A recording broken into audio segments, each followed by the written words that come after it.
everyone, and welcome back to Austin Talks, where today I am finally doing a review on The Flash Season 9. Wow, has it been a long run. And I actually really enjoyed the series season as well. I mean, yeah, it's had its ups and downs since season 4. But yes, it's had its ups and downs, and as many series do. But as we were going to power through, and we were delivered season 19. What? No, season 9. So, without further ado, let's just get right into it. Now, the first thing we always that we were told was the reminder of Frost's death. Now, to be fair, it must have been hard dealing with Frost's death, and I mean, and also to be fair, she died at the hands of Deathstorm. Like, Deathstorm was a fragment of her imagination, as he was Ronnie Raymond, and then became Deathstorm, one of the coolest villains ever, and the concept art was actually great, but Health, and then we got Health Frost, who had extreme power. But at the end of the day, she is dead. In the beginning, the first thing I noticed was I'm sorry, isn't she dead? But anyway, yeah. But it also shows how much they have grown to know her since season 7 and her trial. It's all been changed, and also to be changed into a goddess was actually nuts at the end, and but overall very cool. And I do think her death was definitely a good plot point in the series. Series 8 and seasons 7 was okay. Yes, season 7, 8, 9 were good. Season 6 bad. Season 5 bad. Season 4 bad. But so yeah, it's definitely redeemed itself since. Now, the Future Notebook. Now, if this were me, I am a person who thinks I am a person who thinks they know what's gonna happen in the in the future, but in the end, you never do. No one knows their future. But on the other hand, Flash knows what will happen, because he's been to the future about more times than I think I can count. But it's really stupid, that means your life's already made for you, and yes, he's altered the timeline, but still, they know what's happening. And I think this notebook, and I at first when I think Barry thought that she was out of line. I completely disagreed with him. I think it's out of line for him to say, oh yeah, this is what's gonna happen, and I hope you enjoy, because this is also gonna happen.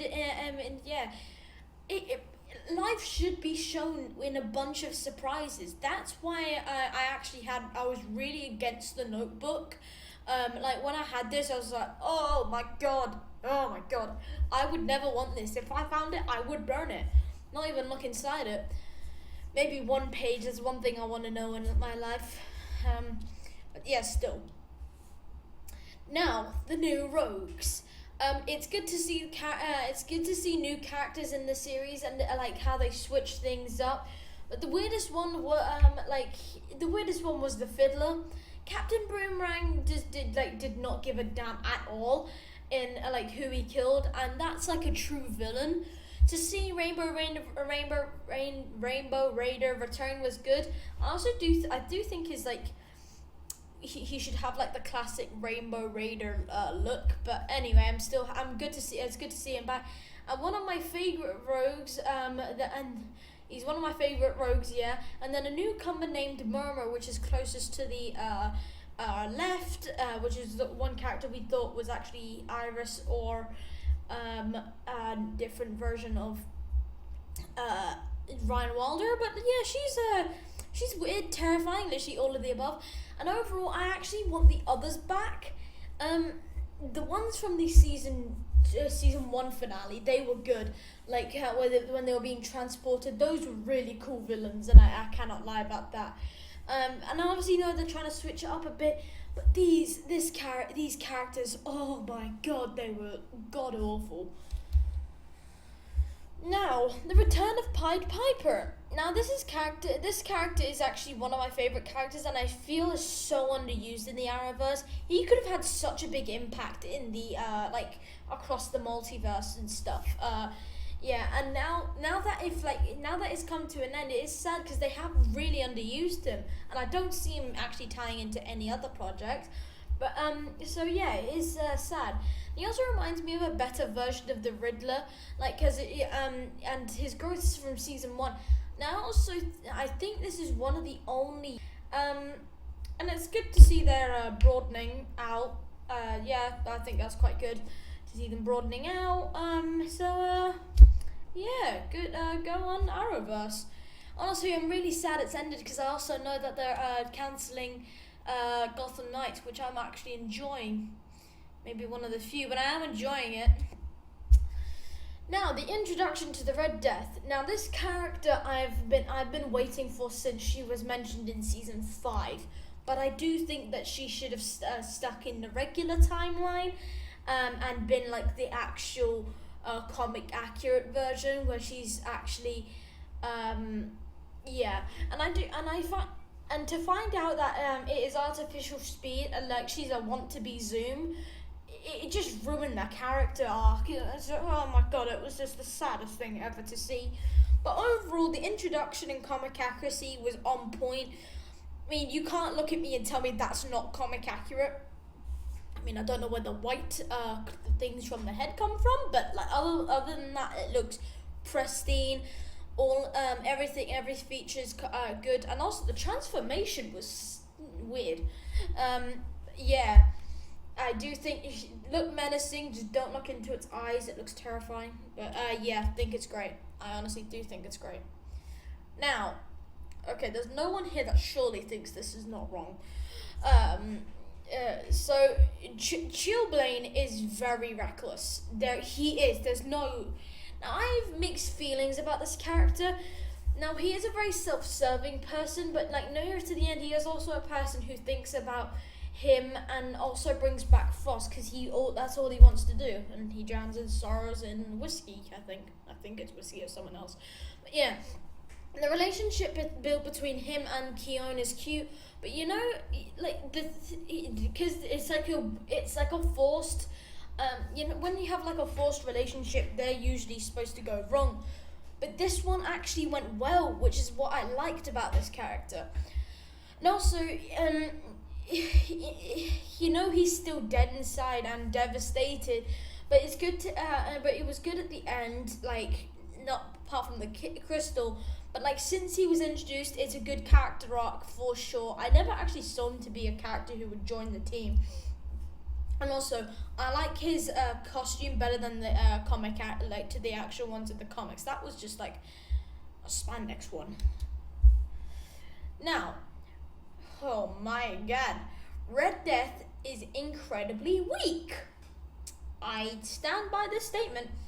To be perfectly honest, her character storyline should have been longer, but she only lasted for 3 episodes really, because the first 2 she was trapped or something.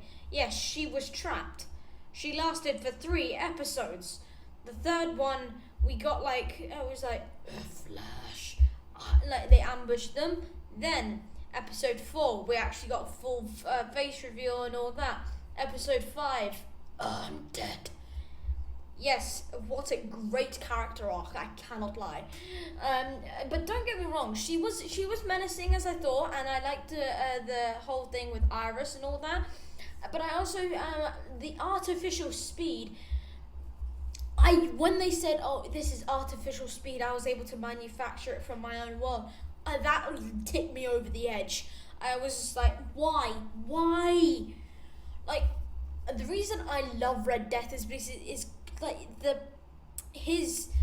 or in this case I should say her character arc in the like it gets killed by like you kill the Flash and merges with him when the lightning strikes and gets the like emerges with Flash, and he's one of the most deadly and menacing. Now, when it was said in episode 12, season 5, Memorabilia, oh my god, how the hell do I remember that? But oh my god, I don't actually know how I remember that. But anyway, yeah, when it's like Cicada was a like the most menacing like I think David Singh was saying something like we never saw anything like this from Zoom to even the Red Death. How do I remember this? Oh my god. So like yeah, I understand. They just ruined her arc. Like when it's said in that, it's cold. It's like, oh, even the Red Death was like even powerful. Look at the Red Death. She was nothing. She was nothing. Like, okay. And also, she isn't really good as a like at the villain side, and also like. She also isn't she isn't a really good villain at the villain is always one step ahead thing. She isn't really good at that. Because, like, the Flash knew what he was doing, and then she was like, oh, I'm going to do this, I'm going to do this, though. But, like, Flash was like, yeah, but we kind of know how to deal with that. They acted like they didn't know what to do, but they did. And I love the science stuff that they say in it, and I have no clue what's going on. Oh, my God. Right, yes, I have very strong feelings about this. Now, the Dreamer episode was really bad.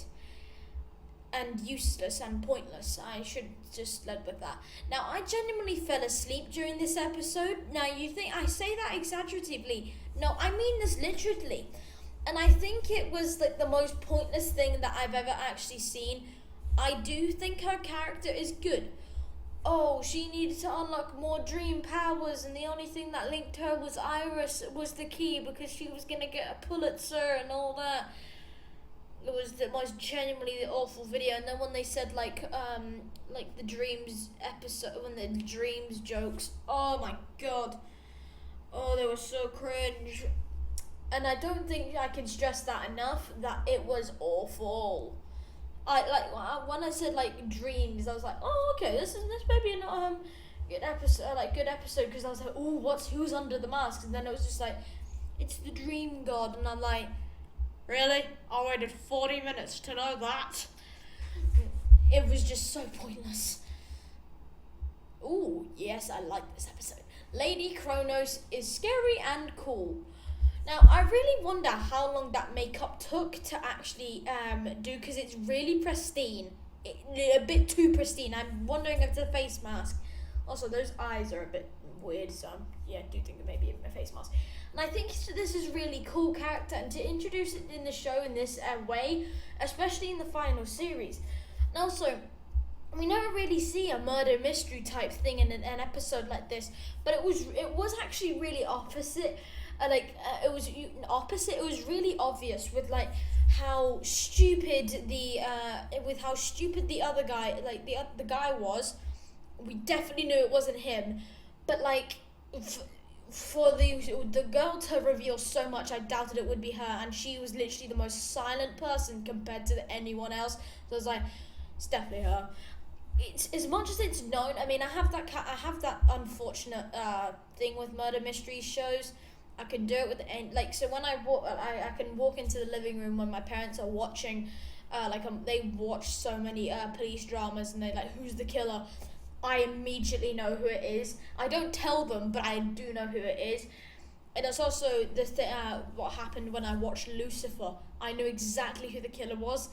It's just this one thing that I have, and I don't like it about myself. I hate it. But but I still really enjoyed this episode, especially the concept. I think that was actually really well done. Green Arrow and the Wally return. I think that should be Wally West. That sounds a bit different.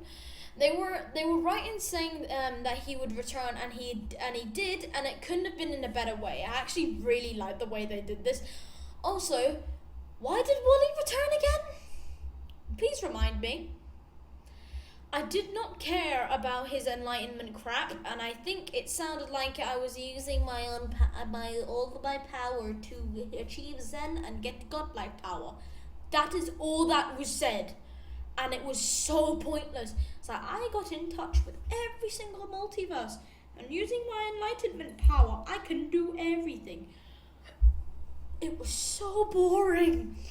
And we have when he appeared in season 6, it was just not fun. Now, This we have Flash to get the godlike power. That is why we have him. Why else do you think we have him? And I like it, and I actually did like him better possessed with the black speed and all that. Like, I do prefer him that way. But to see Arrow and Spartan back in action is actually truly nostalgic. I watched Arrow, well, a bit of it, and it nearly lost all interest in me. But like, yeah, I do think it was a really good show, and to see them back in action, oh, it's really good. Just John Diggle, can you do something useful for once? Like, open the ring and... Yeah. Now, Ramsey Russo is underrated. Is so underrated, yes. Now, people think this is one of the worst rogues ever, and I really have to disagree. He is one of the most broken yet pure enemies of Team Flash that I've ever seen. His intentions in this episode were actually sick. I didn't know he was going to be the enemy. Honestly. I was just like... and then it's like, oh, happy birthday, Flash. I'm like, how the hell is he going to tie into this? And then when he poisoned the drinks, then he was like, hello, Flash. I was like, oh, it's you! It's you! I liked it. I like you. And he actually wanted to cure the universe of, I think it was like, I don't know what it was. And this is all from the case that he was diagnosed with and his mum was diagnosed with.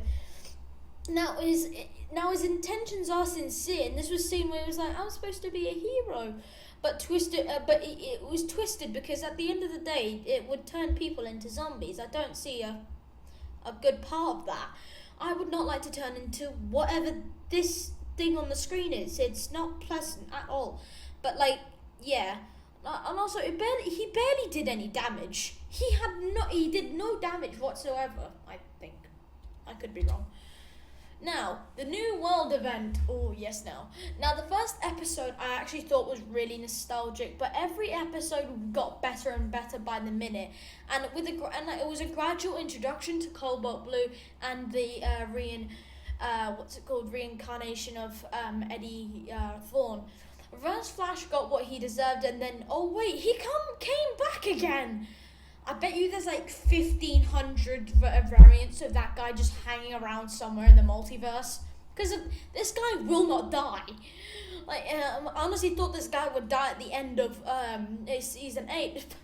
What was I thinking? Now, this guy just will not leave, but the whole mystery of Malcolm Gilmore was actually insane, and the comic accuracy was actually mental. And just saying, CW, best crossover, well, it's not a crossover event, but best event ever, including the crossover. Elseworld was weird. Right, okay, there was this Vandal Savage, whatever his name, Vandal Savage, I think it is. Very bad. Very, very bad. Season 3 was the invasion one. That was okay. Could have been better, but it wasn't okay. It was okay. Then season 4, I don't know what season 4 was. Season 5 was the Elseworlds. I know that. Elseworlds was okay. It was the weird concept, but it was okay. The Crisis of Infinite Earths, that was good. That was good because that was like pre-COVID, I think.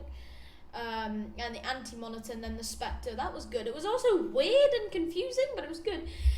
But yeah, like if we are then Armageddon. Armageddon was very good. I must say, Armageddon was good. Oh wait, that was just was it? I mean, it had Black Lightning and yeah, but it was still good. So yeah, just best event ever you made. Now the introduction to Cobalt Blue. It's funny with this character because when you just think he's gone for good, he then comes in and steals the spotlight but rightfully so in this case. Like, we saw him in at the beginning or halfway through season 8. Yeah, that was okay. That was alright, but yeah, but obviously that was back in time. But then this whole concept was actually sick, and he rightfully stole the show. This character arc is actually one that I was on the edge of my seat when I was like, I had a lot of stuff going on when I was watching this, and it still kept me on the edge of my seat. I also love how comic accurate it is. The resurrection thing was actually bad when the when the lightning came down to the grave. Oh, now that goes hard. Now the nostalgic returns. Oh, I would have killed to see this scene again. I can't honestly love to go and I just rewatch the scene over and over. Now, this scene was the best scene overall, and I would also like to say that Godspeed looks a lot like Tom Ellis or like Lucifer. He really does. And it's good to see the conflict, and then Mr. Blue comes out and says, I'm the big bad now, Ebard. Stop stealing my thunder. Ebard's so, like, he comes back for the worst reasons. At the end, like, season 5, when then he had the cicada thing. Oh my god. Who cares? And I also love how Thorn makes fun of how he's related, how they're related. He's just like, he said, yes, this is Eddie Thorn, the dumb part of my the worst part of my family tree. I actually would love to know how they're related. And then, like, it is revealed that he is actually more powerful than Reverse Flash. He's like, well, I'll be damned. Yeah, yeah, that'll teach him.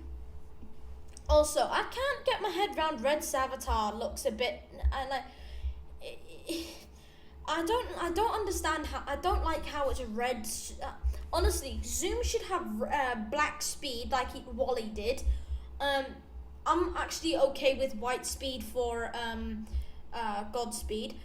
Red and yellow goes great, seen by the Flash, and then Savitar should stay blue. And then, what's his name? Cobalt Blue should have been like a combination of yellow. What the hell? Thank you. Should have been a combination of yellow and blue. That would have been great. But no, everyone must have red speed. Why? Okay, the final battle. I mean, yes, they were a bit rusty, but Godspeed, and of all people, to be like killed by emotions in his brain, I thought that was just really typical of the CW, to have like 30 seconds worth of every. I mean, the only fight worth watching was burying Cobalt Blue. Zoom was practically useless. I don't think Savitar actually could have been taken down any quicker. And I also love how all of this takes place on Nora's birthday, and she even warns her parents about Bart. That was actually hilarious. It's like, oh, you think my birthday's bad? You should wait until Bart's. I love how like they all pray for each other. Also, it's only taken 9 seasons to figure this out, but negative plus positive equal neutral. Yep, took 9 seasons for that. Yay! Now, the official ending. This should actually say the Flash farewell. Now, the way most series end is much like Batwoman. Oh my god, much like Batwoman end on a cliffhanger. Thank you. But in the Arrowverse, this was the perfect send off, and the best part was giving up his speed. He altered his own future and made others heroes. I'm not sure how they'll get how they get their powers, but the runway scene was perfect. It was a perfect send off, and it's also most end of series you cry, or I don't understand why people do that, but people cope in their own way. But I don't really cry at the end. But there was no crying or anything, just a smooth ending. Very well, and obviously I like the whole concept of integrating like the positive thing, and yeah. Now my series rating is 8.7 out of 10. Now for a final season, it was okay, but it could have been better compared to the other seasons. It was great. The introduction to many new characters in the storyline is much better than we actually thought it would be. So I actually think my rating is fair. I know some people disagree, but I actually stand by this. So yeah. Ooh, yes, fan theories. Actually, what am I gonna say for this? Right. Kion's departure doesn't mean the end of her story. I think she'll become a silent member of the Legends, okay? Or she'll get her own, get her own. Get your own Legends or what? Okay. She's a character that deserves a better character arc than just to be the best of both of Caitlyn and Frost. While she was confirmed to not be either, I still wish to see her again, that is for sure. Yeah, I would like to see her again, and I do think I think you may get her own, like, have her own team. I do think maybe something like that. I doubt it, because I don't think, like, they wouldn't do that, but I'm not too sure. Anyway. Now, in the past, talking about the enlightenment stage of Wally, this could have been the time that he could have become the grey and red suit. This would show progress, and this would mean he would have great power similar to Barry's. Oh, you mean, I'm gonna try and guess this. So you mean the enlightenment stage would mean his suit would change grey and red like the comics. That's what I'm taking from that. If it's not, I apologize. Now the reason we saw the character of Lady Kronos is that she was a time-traveling villain being hunted by the Legend, and she needed to get out of the loop of them chasing her, and that is why she robbed the Flash Museum. I actually really like that theory. Number one will go to the Keone one. I actually really want to see where that goes. Number two will be the Lady Kronos. The grey and red suit. Actually, I really like all these three. I think these are just wishes, not. I mean, the third one is the second one is a wish. The third one, the first one's weird. The third one's, yeah. I can't exactly rank them. I don't understand them all, but yeah, I understand I do know all of them. Right, everyone, that'll be the end of today's video. I hope you enjoyed, because I really enjoyed this series. Obviously, go and check it out. And everyone, I have got a few videos planned for this week. So other than that, I'll just leave you all to it. So, bye everyone.